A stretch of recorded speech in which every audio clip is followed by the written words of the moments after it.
ಹತ್ರಕ್ಕೆ ಹೋದಾದ್ಮೇಲೆ ಮತ್ತೆ ಕಂಪ್ಲೇಂಟ್ ಕೊಟ್ಟರೆ ನೀವು? ಸರ್ ನಾನು ಕೊಟ್ಟದಂದ್ರೆ ನನ್ನ ಮ್ಯಾನೇಜರ್ ಕಳಿಸಿದ್ದೆ ಅಷ್ಟೇ. ಇಲ್ಲಿಂದ? ಧರ್ಮಸ್ಥಳದಿಂದ. ಏನಂತ ಹೇಳಿದ್ರು? ಹೀಗೆ ಆಗಿದೆ ಹರೀಶನಿಗೆ ನೀನು ಒಂದು ಕಂಪ್ಲೇಂಟ್ ಕೊಟ್ಟು ಬಾ ಅಂತ ಹೇಳಿದರು. ಸಹೋದರಿಯರು, ನಮ್ಮ ಎಲ್ಲ ಸಹೋದರರಿಗೂ ವಂದನೆಗಳು. ಒಂದು ಹೆಣ್ಣು ಹೋರಾಟ ಮಾಡಿದರೆ ಅದು ಕತೆ. ಸಾವಿರಾರು ಹೆಣ್ಣು ಮಕ್ಕಳು ಹೋರಾಟಕ್ಕಿಳಿದ್ರೆ ಅದು ಕ್ರಾಂತಿ. ಇವತ್ತು ಕ್ರಾಂತಿ ಮಾಡಲಿಕ್ಕೆ ಹೊರಟಿದ್ದೇವೆ ನಾವು. ನಮ್ಮ ಮಹಿಳಾ ಆಯೋಗದ ಅಧ್ಯಕ್ಷರ ಮಾತದು, ಅದನ್ನು ನಾನು ಇಲ್ಲಿ ಪುನರುಚ್ಚರಿಸಿದ್ದೇನೆ. ಕ್ರಾಂತಿ ಮಾಡಬೇಕಾದ್ರೆ ನಾವೇ 2012ರಲ್ಲಿ ನನ್ನ ಅಕ್ಕ ಮರ್ಡರ್ ಮಾಡಿದ್ರು. ಆಮೇಲೆ ನನ್ನ ಅಕ್ಕಕ್ಕಿಂತ ಮುಂಚೆ ಎಷ್ಟೋ ಜನ ಹೆಣ್ಮಕ್ಳೆಲ್ಲ ಕೊಂದು ತಿಂದಿದ್ದಾರೆ ಅವರು. ಆದ್ರೆ ಯಾರು ಮುಂದೆ ಬಂದಿಲ್ಲ. ಎಷ್ಟೋ ಜನ ಬಂದಿದ್ರು, ಆದ್ರೆ ಅವರನ್ನೆಲ್ಲ ತೇಜೋವಧೆ ಮಾಡುವಂಥದ್ದು ಅಥವಾ ಕೇಸ್ ಹಾಕಿ ಹೊರಗಡೆ ಆಗುವಂಥದ್ದು ಆ ಥರ ಎಲ್ಲ ಮಾಡ್ತಾ ಇದ್ರು. ಹೆಣ್ಮಕ್ಳಂತೂ ಯಾರೂ ಬರುದಿಲ್ಲ ಮುಂದಡೆಯಿಂದ, ಯಾಕಂದ್ರೆ ಅವರಿಗೂ ಫ್ಯಾಮಿಲಿ ಮ್ಯಾಟ್ರ್ ಆ ಥರ, ಅವರಿಗೂ ಹೆಣ್ಮಕ್ಳು ಇರ್ತಾರೆ, ಆ ಥರ ತುಂಬಾ ಮಂದಿ ಭಯ ಪಡ್ತಾ ಇದ್ರು. ಆದ್ರೆ ನನ್ನ ಅಕ್ಕನ್ ಮರ್ಡರ್ ಆದ್ಮೇಲೆ ನಾವಂತೂ ಹಿಂಜರದೇ ಇಲ್ಲ. ನಮಗೂ ಕೊಲೆ ಬೆದರಿಕೆ ಎಷ್ಟೋ ತುಂಬಾ ಬಂದಿದೆ, ಆದ್ರೆ ನಾವು ಹಿಂಜರಿಯಲ್ಲ. ಯಾಕಂದ್ರೆ ನನ್ನ ಅಕ್ಕನ್ಗಾದಂತ ನೋವು ಇನ್ ಯಾವುದೇ ಕಾರಣಕ್ಕೆ ಯಾವ ಹೆಣ್ಮಕ್ಳಿಗೆ ಆಗ್ಬಾರ್ದು. ನನ್ನೂರಲ್ಲಂತೂ ನಾವು ಯಾರು ಬಿಡೋದು ಇಲ್ಲ. ಇನ್ನು ನನ್ನ ಅಕ್ಕನ ಆದ ನಂತರ ನಿಜವಾಗ್ಲೂ ಒಂದು ಘಟನೆನೂ ನಡೆದಿಲ್ಲ, ಅಲ್ಲಿ ಒಂದು ಬಾಡಿನೂ ಅಲ್ಲಿ ಸಿಕ್ಕಿಲ್ಲ ಹೆಣ್ಮಕ್ಳದ್ದು.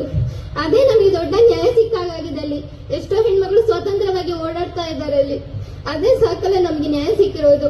ನನ್ನ ಅಕ್ಕನಿಗೆ ನ್ಯಾಯ ಲೇಟಾಗಿ ಸಿಗ್ಬೋದು, ಅದೇ ಖಂಡಿತ ಸಿಕ್ಕೇ ಸಿಗುತ್ತೆ ಅನ್ನೋಂಥ ನಾವು ತುಂಬಾ ಭರವಸೆ ಇದೆ. ಅದೇ ಇಲ್ಲಿ ಎಲ್ಲಾ ತಾಯಂದಿರು ಅಕ್ಕಂದಿರೆಲ್ಲ ಸೇರಿದಿರಲ್ಲ, ಅದೇ ನಮಗೆ ದೊಡ್ಡ ಬಲವಾಗಿ ಸಿಕ್ಕಿದೆ. ಛತ್ರಕ್ಕೆ ಹೋದಾದ್ಮೇಲೆ ಮತ್ತೆ ಕಂಪ್ಲೇಂಟ್ ಕೊಟ್ಟರೆ ಸರ್ ನಾನು ಕೊಟ್ಟದಂದ್ರೆ ನನ್ನ ಮ್ಯಾನೇಜರ್ ಕಳಿಸಿದ್ದೆ. ಇಲ್ಲಿಂದ? ಧರ್ಮಸ್ಥಳದಿಂದ. ಏನಂತ ಹೇಳಿದ್ರು? ಹೀಗೆ ಆಗಿದೆ ಹರೀಶನಿಗೆ ನೀನು ಒಂದು ಕಂಪ್ಲೇಂಟ್ ಕೊಟ್ಟು ಬಾ ಅಂತ ಹೇಳಿದರು. ಇವರೆಲ್ಲರಿಗೂ ಕೂಡ ಏನು ಸಂಬಂಧ ಇದೆ, ವಿಷಯ ಗೊತ್ತಾಗ್ಬೇಕಲ್ವಾ, ಸತ್ಯ ಹೊರಗ್ ಬರ್ಲೇಬೇಕಲ್ವಾ, ಬಂದೇ ಬರುತ್ತೆ. ಪಿಕ್ಚರ್ ಅಭಿ ಬಾಕಿ ಹೈ. ಮಾನ್ಯ ಗೃಹ ಮಂತ್ರಿಯವರೇ, ಇದು ಮುಗಿದೋದ ಅಧ್ಯಾಯವ, ಸರಿಯಾಗಿ ತನಿಖೆ ಮಾಡಿಸಿ. ಮಾನ್ಯ ಸಿದ್ದರಾಮಯ್ಯನವರೇ, ನಿಮ್ಮ ಸರ್ಕಾರ ಬಿದ್ದೋಗುತ್ತೆ, ಸರಿಯಾದ ರೀತಿಯಲ್ಲಿ ತನಿಖೆ ಮಾಡಿಸಿ. ಡಿಕೆಶಿ ಅವರೇ, ಇದು ಖಾಲಿ ಡಬ್ಬ ಅಂತ ಹೇಳಿದ್ರಲ್ಲ ನೀವು, ಇದರ ಹಿಂದೆ 1000 ಡಿಕೆಶಿಗಳು ಇದ್ದಾರೆ ಅಂತ ಹೇಳಿದ್ರಲ್ವಾ, ನಿಮಗೆ ಎಲ್ಲಾ ಗೊತ್ತು, ಆದರೆ ಏನೂ ಗೊತ್ತಿಲ್ಲ ಎನ್ನುವಂತಹ ರೀತಿಯಲ್ಲಿ ನೀವು ಆಟವಾಡ್ತಾ ಇದ್ದೀರಾ. ಆದರೆ ಜನತಾ ನ್ಯಾಯಾಲಯಕ್ಕೆ ಗೊತ್ತಿದೆ ಅಲ್ಲಿಯ ಸತ್ಯಾಸತ್ಯತೆ ಏನು ಅಂತೇಳಿ. ಮೈನ್ ಸ್ಟ್ರೀಮ್ ಮಾಧ್ಯಮಗಳೇ, ನಿಮಗೆ ದಮ್ಮು ತಾಕತ್ತು ಇದ್ರೆ ಸತ್ಯವನ್ನ ಬಿತ್ತರಿಸತಕ್ಕಂತಹ ಕೆಲಸವನ್ನ ಮಾಡಿ. ಜರ್ನಲಿಸಂ ಅನ್ನುವಂತಹ ಅರ್ಥವಾದ್ರೂ ನಿಮಗೆ ಗೊತ್ತಿದೆಯಾ?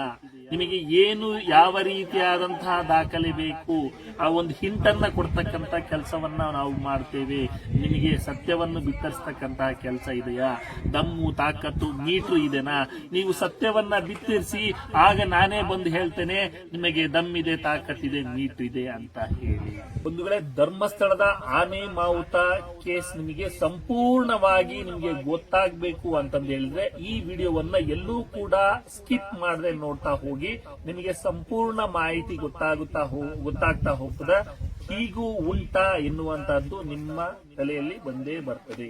ಅಲ್ಲಿ ಒಬ್ರು ಆನೆ ಮಾವುತರಿದ್ರು, ಆನೆ ಮಾವುತ ನಾರಾಯಣ ಸಪಾಲಿ ಅಂತ ಇದ್ರು, ಯಮನ ಗಂಗಾ ಅಂತ ಒಬ್ರಿದ್ರು.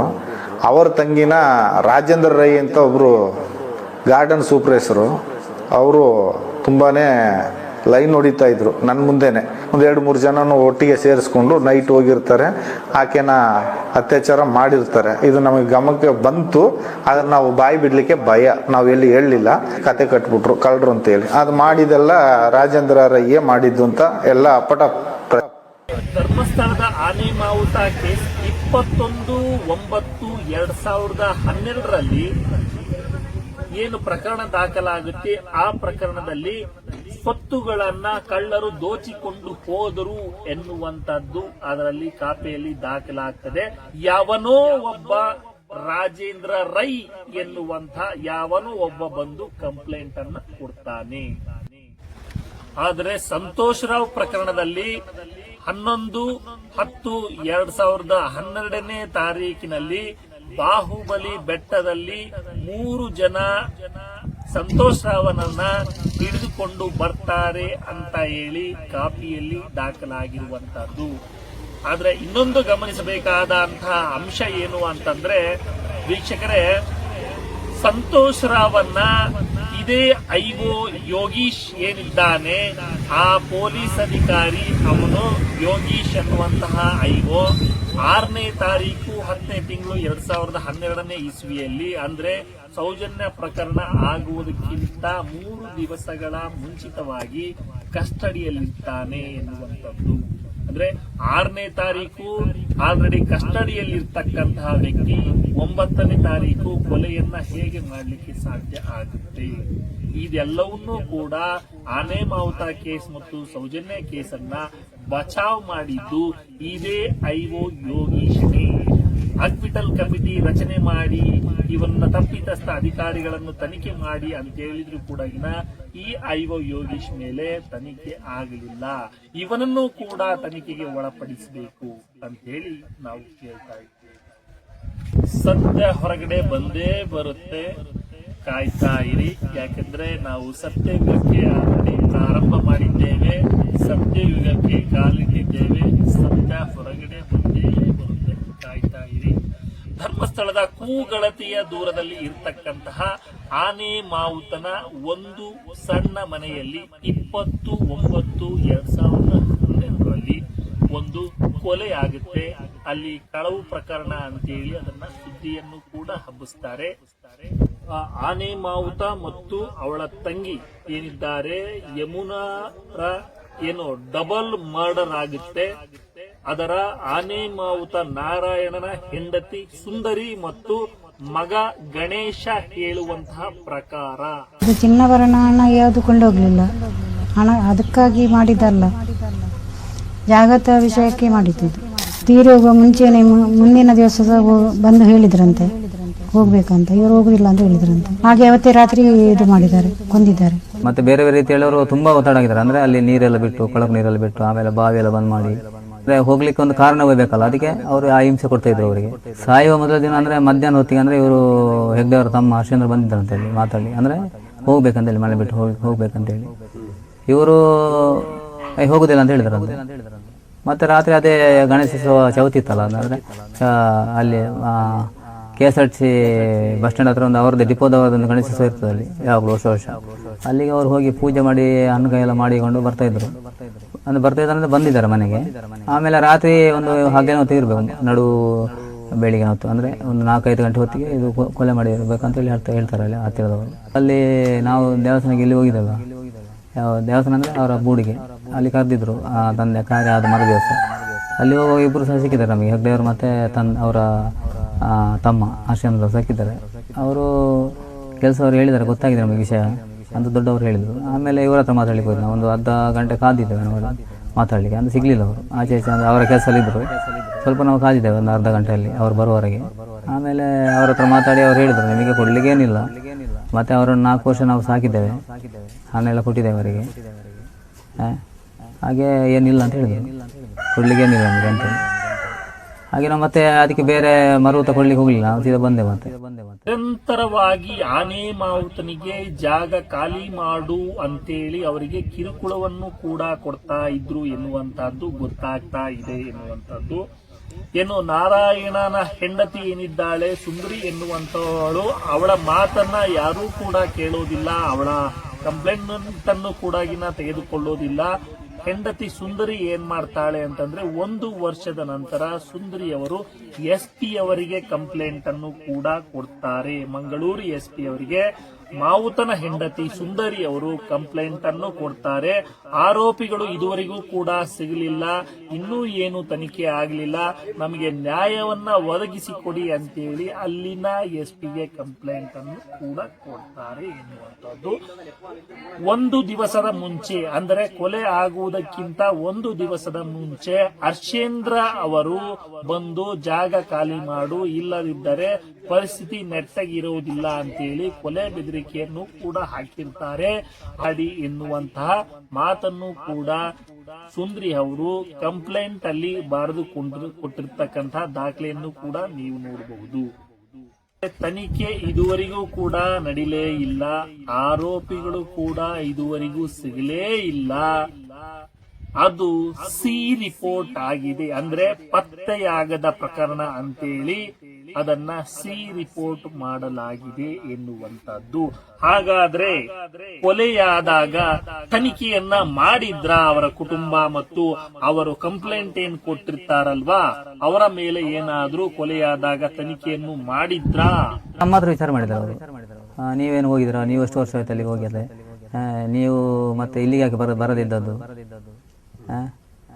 ಮತ್ತೆ ಅವರು ತಾಯಿ ಯಾಕೆ ಬಿಟ್ಟು ಹೋಗಿದ್ದು, ಅಲ್ಲ ನೀವು ಯಾಕೆ ಅವರನ್ನು ಬಿಟ್ಟು ಹೋಗಿದ್ದು, ನಿಮಗೇನೋ ದ್ವೇಷ ಇತ್ತು ಅವರ ಮೇಲೆ? ಇವರ ಫ್ಯಾಮಿಲಿಯನ್ನ ತನಿಖೆ ಮಾಡ್ತಾರೆ, ಇವರ ಕುಟುಂಬವನ್ನ ತನಿಖೆ ಮಾಡ್ತಾರೆ. ಯಾಕೆ ಅಂತಂದ್ರೆ ಇವರು ಏನಾದ್ರೂ ಕೊಲೆ ಮಾಡಿರಬಹುದಾ ಎನ್ನುವಂತಹ ವಿಚಾರಕ್ಕೆ ತನಿಖೆಯನ್ನ ಮಾಡ್ತಾರೆ. ಓಕೆ ಫೈನ್, ಆದ್ರೆ ಇವರ ಕುಟುಂಬದಿಂದ ಕಂಪ್ಲೇಂಟ್ ತಗೊಳ್ಬೇಕಾಗಿತ್ತಲ್ವಾ? ಆದ್ರೆ ಕಂಪ್ಲೇಂಟ್ ತಕೊಳ್ಳೋದು ಮಾತ್ರ ಯಾವನೋ ಒಬ್ಬ ಸೂಪರ್ವೈಸರ್ ರಾಜೇಂದ್ರ ರೈ ಎನ್ನುವಂತವನಿಂದ ಕಂಪ್ಲೇಂಟ್ ಅನ್ನ ದಾಖಲು ಮಾಡ್ತಾರೆ. 234/2012 ಎಂಬ FIR ಅಲ್ಲಿ ದಾಖಲು ಆಗುತ್ತೆ ಎನ್ನುವಂಥದ್ದು. ಸಾಕ್ಷಿ ನಾಶ ಮಾಡೋದ್ರಲ್ಲಿ ಇವರು ಎತ್ತಿದ ಕೈ, ಫೇಕ್ ಸಾಕ್ಷಿ ಹುಟ್ಟಿ ಹಾಕೋದ್ರಲ್ಲಿ ಕೂಡ ಇವರು ಎತ್ತಿದ ಕೈ. ಈ ಸೌಜನ್ಯ ಪ್ರಕರಣದಲ್ಲಿ ಸಂತೋಷ್ ರಾವ್ ಕೂಡ ಅಲ್ಲಿ ಟೆಂಟ್ ಹಾಕಿದ್ದ, ಆತ ಸಾಯಿಸಿ ಮತ್ತೆ ಅಲ್ಲೇ ಟೆಂಟ್ ಅಲ್ಲೇ ವಾಸವಾಗಿದ್ದ ಎನ್ನುವಂತಹದ್ದಕ್ಕೆ ಟೆಂಟ್ ಕೂಡ ಕ್ರಿಯೇಟ್ ಮಾಡ್ತಾರೆ. ಆದರೆ 9ನೇ ತಾರೀಕು ರೇಪ್ ಅಂಡ್ ಮರ್ಡರ್ ಆಗಿದೆ ಸೌಜನ್ಯದು. ಆದರೆ 6ನೇ ತಾರೀಕು ಪೊಲೀಸರ ಕಸ್ಟಡಿಯಲ್ಲಿರ್ತಕ್ಕಂತಹ ಸಂತೋಷ್ ರಾವ್ ಹೇಗೆ ಕೊಲೆ ಮಾಡ್ಲಿಕ್ಕೆ ಸಾಧ್ಯ? ಅಂದ್ರೆ ಇವರೇ ಟೆಂಟ್ ಹಾಕಿ ಬಾ ಅಂತೇಳಿ ಇವರೇ ಬಿಟ್ಟು ಕಳಿಸಿದ್ರ? ಏನು ಕತೆ ಕಟ್ತಾ ಇದ್ದೀರಾ ಸ್ವಾಮಿ ನೀವು? ಈ ರೀತಿಯಾದಂತಹ ಏನೆಲ್ಲಾ ಪ್ಲಾನ್ ನಡೆದಿದೆ ಗೊತ್ತಾ ನಿಮ್ಗೆ? ಛತ್ರಕ್ಕೆ ಹೋದಾದ್ಮೇಲೆ ಮತ್ತೆ ಕಂಪ್ಲೇಂಟ್ ಕೊಟ್ರಿ ನೀವು? ಸರ್ ನಾನು ಕೊಟ್ಟದಂದ್ರೆ ನನ್ನ ಮ್ಯಾನೇಜರ್ ಕಳಿಸಿದ್ದೆ. ಇಲ್ಲಿಂದ ಧರ್ಮಸ್ಥಳದಿಂದ. ಏನಂತ ಹೇಳಿದ್ರು? ಹೀಗೆ ಆಗಿದೆ ಹರೀಶನಿಗೆ, ನೀನು ಕಂಪ್ಲೇಂಟ್ ಕೊಟ್ಟು ಬಾ ಅಂತ ಹೇಳಿದ್ರು. ಇನ್ನೊಂದು ಎಕ್ಸಾಂಪಲ್ ಅನ್ನ ಹೇಳೋದಾದ್ರೆ, ಸೌಜನ್ಯ ಪ್ರಕರಣದ ಪ್ರಮುಖ ಸಾಕ್ಷಿದಾರ ಹರೀಶ್ ಮಡಿವಾಳ ಆಕ್ಸಿಡೆಂಟ್ ಅಲ್ಲಿ ಸಾಯ್ತಾನೆ. ಇದರಲ್ಲಿ ಕೂಡ ಕಂಪ್ಲೇಂಟ್ ಕೊಟ್ಟಿರುವುದು ಧರ್ಮಸ್ಥಳದ ಅಣ್ಣಪ್ಪ ಚಿತ್ರದಲ್ಲಿ ಕೆಲಸ ಮಾಡ್ತಾ ಇದ್ದಂತಹ ಪ್ರವೀಣ್ ಎಂಬ ಯುವಕ. ಯಾರೋ ಸೈನ್ ಹಾಕಿ ಬಾ ಅಂದ್ರು, ಸೈನ್ ಹಾಕಿ ಬಂದೆ ಅಷ್ಟೇ ಅಂತ ಹೇಳಿ ಹೇಳ್ತಾನೆ. ಅದರ ಬಗ್ಗೆ ನನಗೆ ಇನ್ನೊಂದು ಇಷ್ಟು ವಿಚಾರ ಏನೂ ಗೊತ್ತಿಲ್ಲ ಅಂತ ಹೇಳಿ ಹೇಳ್ತಾರೆ. ಸ್ವತಃ Kudla rampage YouTube channel Ajay Anchan ಅವರು ಖುದ್ದಾಗಿ ಫೋನ್ ಮಾಡಿ ಮಾತನಾಡಿದ್ದಾರೆ. ಕೇಳ್ಕೊಂಡು ಬನ್ನಿ. 2021ರಲ್ಲಿ ಹರೀಶ್ ಮಡಿವಾಳ ಕಂಪ್ಲೇಂಟ್ ಕೊಟ್ಟಿದ್ರಿ, ಅವ್ರಿಗೆ ನೀವ್ ಏನಾಗ್ಬೇಕು ಸರ್?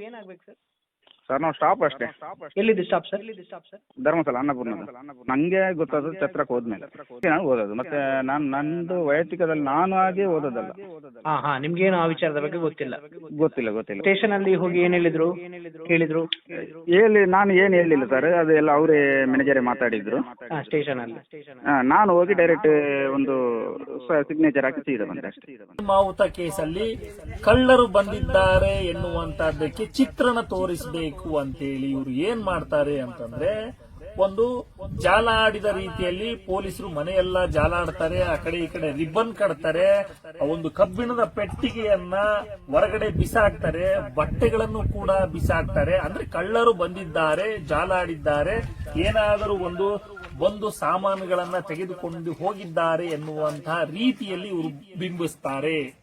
ಅಂದ್ರೆ ನಿಮಗೆ ಒಂದು ಎಕ್ಸಾಂಪಲ್ ಕೊಡೋದಾದ್ರೆ, ನಿಮಗೆ ರೀಸೆಂಟ್ ಆಗಿ ನಡೆದಿರ್ತಕ್ಕಂತಹ ಧರ್ಮಸ್ಥಳದ ಸಾಕೇತ ಲಾಡ್ಜ್ ನಲ್ಲಿ ಏನು ಒಂದು ಮದುವೆ ಶಾಸ್ತ್ರ ಇತ್ತು. ಆ ಮದುವೆ ಶಾಸ್ತ್ರಕ್ಕೆ ಬಂದಿರತಕ್ಕಂತಹ ಹೆಣ್ಣು ಮಗಳಿಗೆ ಇವರು ಏನ್ ಮಾಡ್ತಾರೆ, ಕಸ ನೀವು ಹಾಗೆ ಬಿಟ್ಟು ಹೋಗಿದ್ದೀರಿ, ನೀವು ಕ್ಲೀನ್ ಮಾಡಿಲ್ಲ ಎನ್ನುವಂತಹ ವಿಷಯಕ್ಕೆ ಸಂಬಂಧಪಟ್ಟಂತೆ ಒಂದು ಗಲಾಟೆ ನಡೆಯುತ್ತೆ. ಈ ಗಲಾಟೆ ಸಂಬಂಧಪಟ್ಟಂತೆ ಕೂಡ ಇವರು ಒಂದು ಫೇಕ್ ವಿಡಿಯೋವನ್ನ ಕೂಡ ಮಾಡಿಬಿಡ್ತಾರೆ. ಇವರು ಅದೇ ರೀತಿಯಾಗಿ ಜನರನ್ನ ನಂಬಿಸ್ತಕ್ಕಂತ ಕೆಲಸ ಮಾಡ್ತಾರೆ. ಹೇಗೆ ಅಂತಂದ್ರೆ, ಗಲಾಟೆ ಮಾಡುವಂತಹ ವೇಳೆಯಲ್ಲಿ ಸ್ವತಃ ಆ ಮಹಿಳೆ ಏನ್ ಮಾಡಿದ್ದಾಳೆ, ಲೈವ್ ವಿಡಿಯೋ ಮಾಡಿದ್ದಾಳೆ.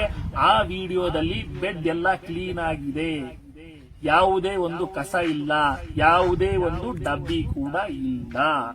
ಆದರೆ ಅದೇ ಸಾಕೇತ ಲಾಡ್ಜ್ ಸಿಬ್ಬಂದಿ ಒಂದು ಫೇಕ್ ವಿಡಿಯೋ ಮಾಡಿ ಬಿಡ್ತಾರೆ. ಅದರಲ್ಲಿ ಕಸಗಳು ಇವೆ, ಹೊರಗಡೆ ನಿಂತಿರ್ತಕ್ಕಂತಹ ಕಸ ಮತ್ತು ಡಬ್ಬಿ ಮತ್ತು ಏನು ಬ್ಯಾರ್ಲ್, ನೀಲಿ ಬ್ಯಾರ್ಲ್ ಏನಿದೆ ಆ ಬ್ಯಾರ್ಲ್ಗಳು ಲೈವ್ ವಿಡಿಯೋದಲ್ಲಿ ಏನಿತ್ತಲ್ವಾ, ಸಿಸಿಟಿವಿ ಕ್ಯಾಮೆರಾದಲ್ಲಿ ಇರ್ತಕ್ಕಂತಹ ವಿಡಿಯೋಗಳು, ತದನಂತರವಾಗಿ ಅದೇ ರೂಮ್ ಒಳಗಡೆ ಇರ್ತಕ್ಕಂಥದ್ದು ಅವರೇ ಕಸ ಚೆಲ್ಲಿ, ಅವರೇ ಬಾಕ್ಸ್ ಹಾಕಿ, ಅವರೇ ಡಬ್ಬಿಯನ್ನಿಟ್ಟು ಒಂದು ವಿಡಿಯೋವನ್ನು ಮಾಡಿ ಇವರದೇ ತಪ್ಪು ಎನ್ನುವಂತಹ ಕಲ್ಪನೆಯನ್ನ ಜನರಿಗೆ ತಿಳಿಸಲಿಕ್ಕೆ ಮಾಡತಕ್ಕಂತಹ ಹುನ್ನಾರ ಇವರು ಮಾಡ್ತಾ ಇದ್ದಾರೆ ಎನ್ನುವಂತಹ ವಿಚಾರ ಸ್ಪಷ್ಟವಾಗಿ ಗೊತ್ತಾಗ್ತಾ ಇದೆ.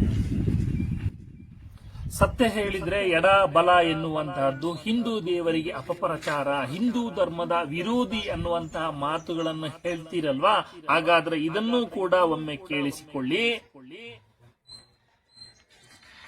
ಅಲ್ಲಿ ಶ್ರೀ ಕ್ಷೇತ್ರ ಮಂಜುನಾಥ ದೇವರಿಗೆ ನಡೆಯಬೇಕಾದಂತಹ ಪೂಜೆಯನ್ನು ಕೂಡ ಮಾಡಲು ಬಿಡದೆ, ಇದು ಹಿಂದೂಗಳಿಗೆ ಸಮರ್ಪಣೆ ಅಲ್ಲ, ಇದು ಹಿಂದೂಗಳ ದೇವರಲ್ಲ, ಇದು ಜೈನ ಸ್ವರೂಪದ್ದು ಅಂತೇಳಿ, ಇದು ಒಂದು institute, the institute at Dharmasthala, ಇದು ಒಂದು ಟ್ರಸ್ಟ್ ಅಂತೇಳಿ ಹೇಳಿದ್ರಲ್ವಾ.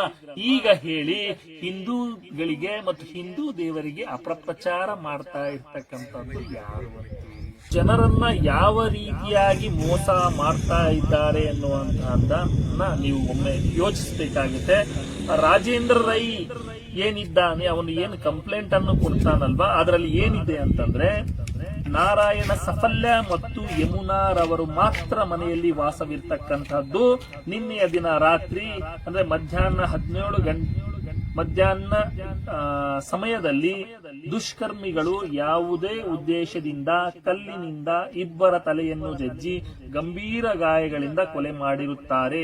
ಹಾಗೂ ಕೊಲೆ ಮಾಡಿದ ನಂತರ ಮನೆಯಲ್ಲಿ ಇದ್ದಂತಹ ಸೊತ್ತುಗಳನ್ನ ದೋಚಿಕೊಂಡು ಹೋಗಿರುವುದು ಕಂಡು ಬರುತ್ತದೆ. ಇಂತಿ ರಾಜೇಂದ್ರ ರೈ ಎನ್ನುವಂತಹ ವಿಷಯವನ್ನು ಹೇಳಿದ್ದಾರೆ. ಹಾಗಾದ್ರೆ ಮನೆಯಲ್ಲಿರ್ತಕ್ಕಂತಹ ಸೊತ್ತುಗಳನ್ನ ದೋಚಿಕೊಂಡು ಹೋದ್ರು ಎನ್ನುವಂತಹದ್ದು ರಾಜೇಂದ್ರ ರೈಗೆ ಹೇಗೆ ಗೊತ್ತಾಗುತ್ತೆ? ಇದರ ಬಗ್ಗೆ ಆನೆ ಮಾವುತನ ಹೆಂಡತಿ ಮತ್ತು ಮಗ ಗಣೇಶ್ ಅವರ ಏನ್ ಹೇಳ್ತಾರೆ ಒಮ್ಮೆ ನೋಡ್ಕೊಂಡು ಬನ್ನಿ. ಚಿನ್ನಾಭರಣ ಹಣ ಯಾವುದು ಕೊಂಡೋಗ್ಲಿಲ್ಲ, ಹಣ ಅದಕ್ಕಾಗಿ ಮಾಡಿದಲ್ಲ, ಜಾಗತ ವಿಷಯಕ್ಕೆ ಮಾಡಿದ್ದು. ಕಂಪ್ಲೇಂಟ್ ಅಲ್ಲಿ ಕೊಟ್ಟಿರುವಂತಹದ್ದು, ಇಲ್ಲಿ ಸಂಪತ್ತು ಏನು ಕಳ್ಳತನ ಆಗಿಲ್ಲ, ಯಾವ ಆಭರಣಗಳು ಕೂಡ ಕಳ್ಳತನ ಆಗಿಲ್ಲ ಎನ್ನುವಂತಹದ್ದನ್ನ ಕಂಪ್ಲೇಂಟ್ ಅಲ್ಲಿ ದಾಖಲೆಯಲ್ಲಿ ಬರೆದು ಕೊಟ್ಟಿರುವಂತಹದ್ದು. ಹಾಗಾದ್ರೆ ಈ ರಾಜೇಂದ್ರ ರೈಗೂ ಯಮುನಾಗೂ ಮತ್ತು ಆನೆ ಮಾವುತ ನಾರಾಯಣಗೂ ಏನು ಸಂಬಂಧ?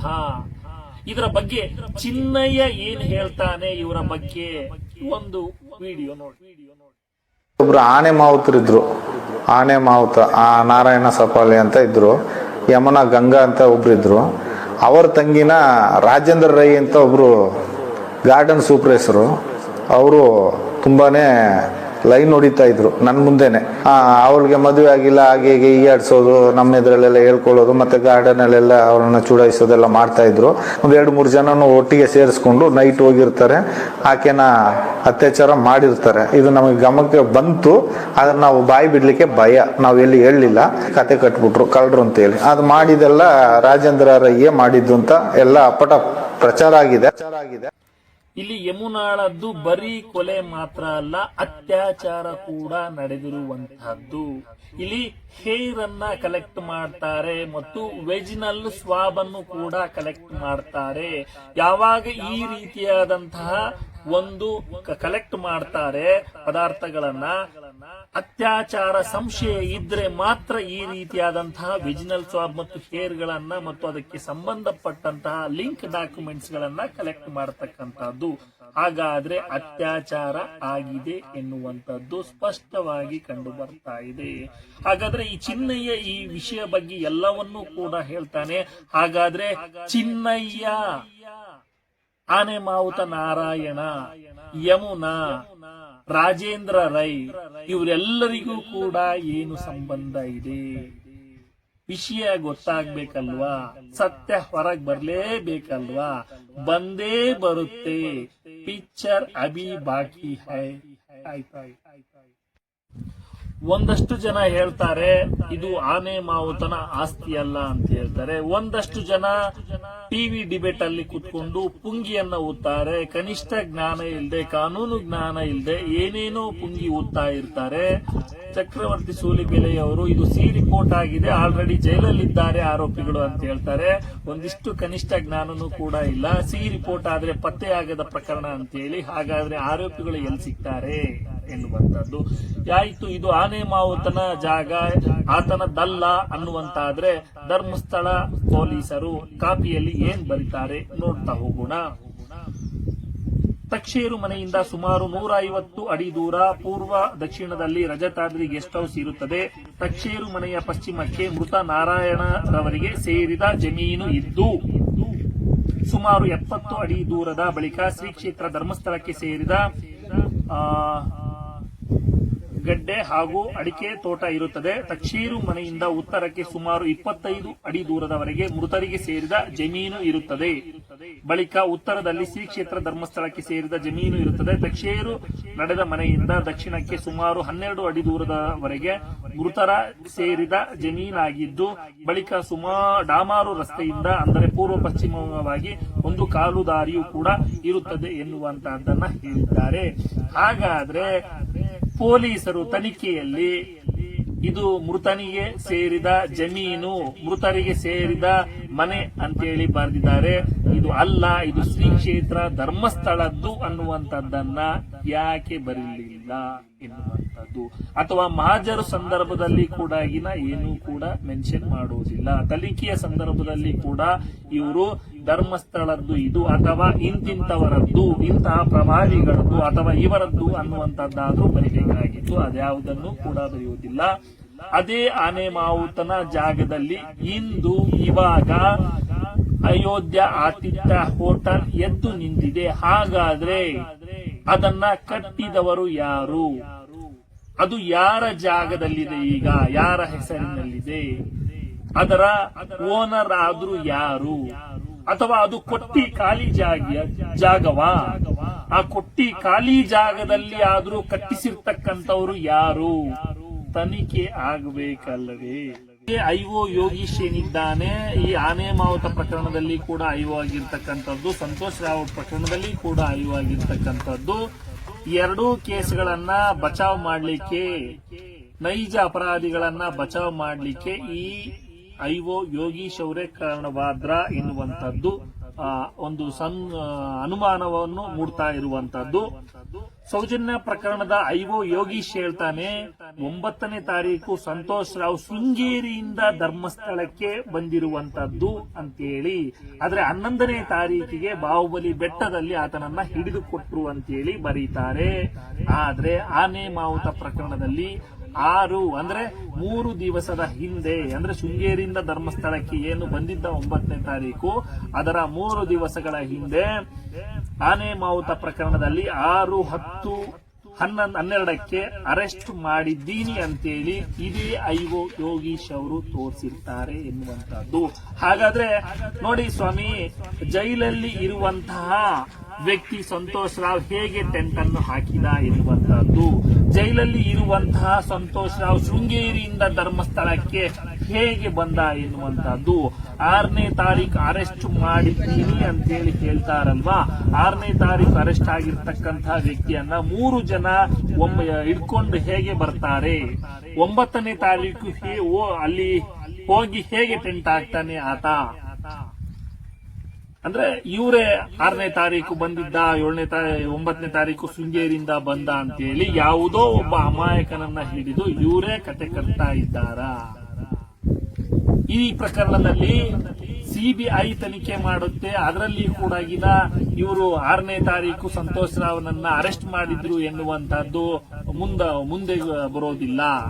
ಸಿಒಡಿ ಕೂಡ ತನಿಖೆ ಮಾಡುತ್ತೆ. ಅದರಲ್ಲಿ ಕೂಡ ಈ ಸೌಜನ್ಯ ಪ್ರಕರಣದಲ್ಲಿ ಏನು ಆರೋಪಿ ಆಗಿದ್ದಾನೆ ಈತನ್ನ 6ನೇ ತಾರೀಕು ಅರೆಸ್ಟ್ ಮಾಡಿದ್ದಾರೆ ಎನ್ನುವಂತಹದ್ದು ಸಿಒಡಿ ಕೂಡ ತನಿಖೆ ಮಾಡುವುದಿಲ್ಲ. ಅಥವಾ ಗೊತ್ತಿದ್ರೂ ಕೂಡ ಪ್ರಭಾವಿಗಳಿಗೆ ಹೆದರಿ, ಪ್ರಭಾವಿಗಳ ಹೆಂಜಲು ಕಾಸಿಗೆ ಈ ಎಂಜಲು ನಾಯಿಯ ತುಟಿ ನೆಕ್ಕುವ ಹಾಗೆ ಇವರು ಸುಮ್ಮನೆ ಆದ್ರ ಇವರ ಸಿಬಿಐ ಸಿಒಡಿಗಳು ಇದ್ರೂ ಕೂಡ 6ನೇ ತಾರೀಕು ಸಂತೋಷ್ ರಾವ್ ಅರೆಸ್ಟ್ ಆಗಿರುವಂತಹದ್ದು ಮುಂದಾಳತ್ವಕ್ಕೆ ಬಂದಿಲ್ಲ, ಅವರನ್ನ ಏನೂ ತನಿಖೆ ಮಾಡಿಲ್ಲ ಎನ್ನುವಂತಾದ್ರೆ ನ್ಯಾಯ ಎಲ್ಲಿ ಬಂದಿದೆ? ಗೃಹ ಮಂತ್ರಿ ಅವರೇ, ಈಗ ಹೇಳಿ ನೀವು, ಇದು ಮುಗಿದ ಅಧ್ಯಾಯವಾ? ಡಿಕೆಶಿ ಅವರೇ, 1000 ಡಿಕೆಶಿಗಳು ಬಂದ್ರು ಏನು ಮಾಡ್ಕೊಳ್ಳಿಕ್ಕೆ ಆಗಲ್ಲ ಅಂತ ಹೇಳ್ತಾ ಇದ್ದೀರಲ್ವಾ? ಕಾನೂನಿಗಿಂತ ಆ ಪ್ರಭಾವಿಗಳು ದೊಡ್ಡವರ? ಜನತಾ ನ್ಯಾಯಾಲಯಕ್ಕಿಂತ ದೊಡ್ಡವರ? ಜನರು ಎದ್ದು ನಿಂತ್ರೆ ನೀ ಯಾವ ಪ್ರಭಾವಿ ಆಗಿರ್ಬೋದು, ಯಾವ ರಾಜಕಾರಣಿ ಆಗಿರ್ಬೋದು, ಯಾವುದನ್ನು ಕೂಡ ನೋಡುದಿಲ್ಲ. ಸತ್ಯ ಹೊರಗಡೆ ಬಂದೇ ಬರುತ್ತೆ. ನಾವು ಸತ್ಯಯುಗಕ್ಕೆ ಕಾಲಿಟ್ಟಿದ್ದೇವೆ ಎನ್ನುವಂತಹದ್ದು ಬಂದೇ ಬರುತ್ತೆ. ಸತ್ಯ ಹೊರಗಡೆ, ಸತ್ಯ ಧರ್ಮ ನ್ಯಾಯವನ್ನ ನಾವು ಕೇಳ್ತಾ ಇದ್ದೀವಿ. ಆ ಸತ್ಯ ನ್ಯಾಯ ಧರ್ಮ ಮುಂದೆ ಬಂದೇ ಬರುತ್ತೆ. ಜನತಾ ನ್ಯಾಯಾಲಯದ ಮುಂದೆ ಎಲ್ಲವೂ ಕೂಡ ಕ್ಲಿಯರ್ ಕಟ್ ಆಗಿ ಪಿಕ್ಚರ್ ಗೊತ್ತಾಗ್ತಾ ಇದೆ. ಪಿಕ್ಚರ್ ಅಭಿ ಬಾಕಿ ಹೈ. ನೋಡ್ತಾ ಇರಿ, ಸತ್ಯ ಹೊರಗಡೆ ಬಂದೇ ಬರುತ್ತೆ. ಎಲ್ರಿಗೂ ಕೂಡ ನಮಸ್ಕಾರ.